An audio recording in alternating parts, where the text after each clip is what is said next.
Chapter 39. When Joseph was taken to Egypt by the Ishmaelite traders, he was purchased by Potiphar, an Egyptian officer. Potiphar was captain of the guard of Pharaoh, the king of Egypt. The Lord was with Joseph, so he succeeded in everything he did as he served in the home of his Egyptian master. Potiphar noticed this and realized that the Lord was with Joseph, giving him success in everything he did. He pleased Potiphar, so he soon made Joseph his personal attendant. He put him in charge of his entire household and everything he owned. From the day Joseph was put in charge of his master's household and property, the Lord began to bless Potiphar's household for Joseph's sake. All his household affairs ran smoothly, and his crops and livestock flourished. So Potiphar gave Joseph complete administrative responsibility over everything he owned. With Joseph there, he didn't have to worry about a thing except what kind of food to eat.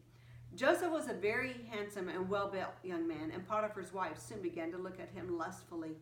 "Come and sleep with me," she demanded, but Joseph refused. "Look," he told her, "my master trusts me with everything in his entire household. No one here has more authority than I do. He has held back nothing from me except you, because you are his wife. How could I do such a wicked thing? It would be a great sin against God." And that's the key there. It would be a great sin against God.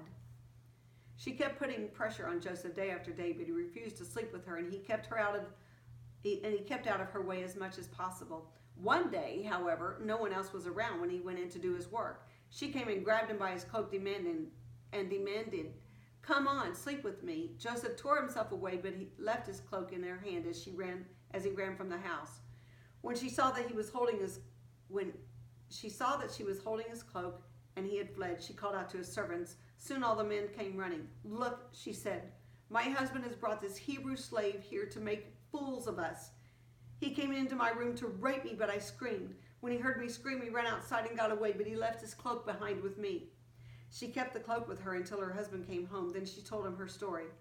"The Hebrew slave you brought into our house tried to come in and fool around with me," she said, "but when I screamed, he ran outside, leaving his cloak with me." Potiphar was furious when he heard his wife's story about how Joseph had treated her. So he took Joseph and threw him into prison where the king's prisoners were held, and there he remained. But the Lord was with Joseph in the prison and showed him his faithful love. And the Lord made Joseph a favorite with the prison warden.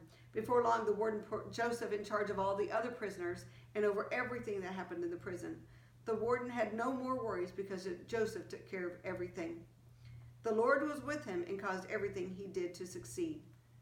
Chapter 40. Sometime later, Pharaoh's cupbearer and chief baker offended their royal master. Pharaoh became angry with these two officials, and he put them in the prison where Joseph was in the palace of the captain of the guard. They remained in prison for quite some time, and the captain of the guard assigned them to Joseph, who looked after them. While they were in prison, Pharaoh's cupbearer and baker each had a dream one night, and each dream had its own meaning. When Joseph saw them the next morning, he noticed that they both looked upset. "Why do you look so worried today?" he asked them. And they replied, "We both had dreams last night, but no one can tell us what they mean." "Interpreting dreams is God's business," Joseph replied. "Go ahead and tell me your dreams." So the chief cupbearer told Joseph his dream first. "In my dream," he said, "I saw a great vine in front of me. The vine had 3 branches that began to bud and blossom, and soon it produced clusters of ripe grapes. I was holding Pharaoh's wine cup in my hand, so I took a cluster of grapes and squeezed the juice into the cups. Then I placed the cup in Pharaoh's hand." "This is what the dream means," Joseph said. "The 3 branches represent 3 days. Within 3 days, Pharaoh will lift you up and restore you to your position. And restore you to your position as chief cupbearer.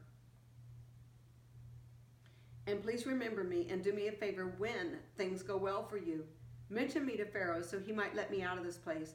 For I was kidnapped from my homeland, the land of the Hebrews, and now I'm here in prison, but I did nothing to deserve it." When the chief baker saw that Joseph had given the first dream such a positive interpretation, he said to Joseph, "I had a dream too. In my dream there were 3 baskets of white pastry stacked on my head.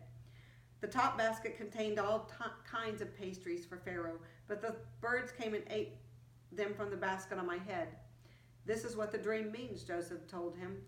"The 3 baskets also represent 3 days. 3 days from now, Pharaoh will lift you up and impale your body on a pole. The birds will come and peck away at your flesh." What a horrible thing to have to be told, right? but it's also truth. Pharaoh's birthday came 3 days later, and he prepared a banquet for all his officials and staff. He summoned his chief cupbearer and chief baker to join the officials. Now, don't you know that the baker was afraid to go? I guarantee he was thinking of that dream. He then restored the chief cupbearer to his former position so he could again hand Pharaoh his cup. But Pharaoh impaled the chief baker, just as Joseph had predicted when he interpreted his dream.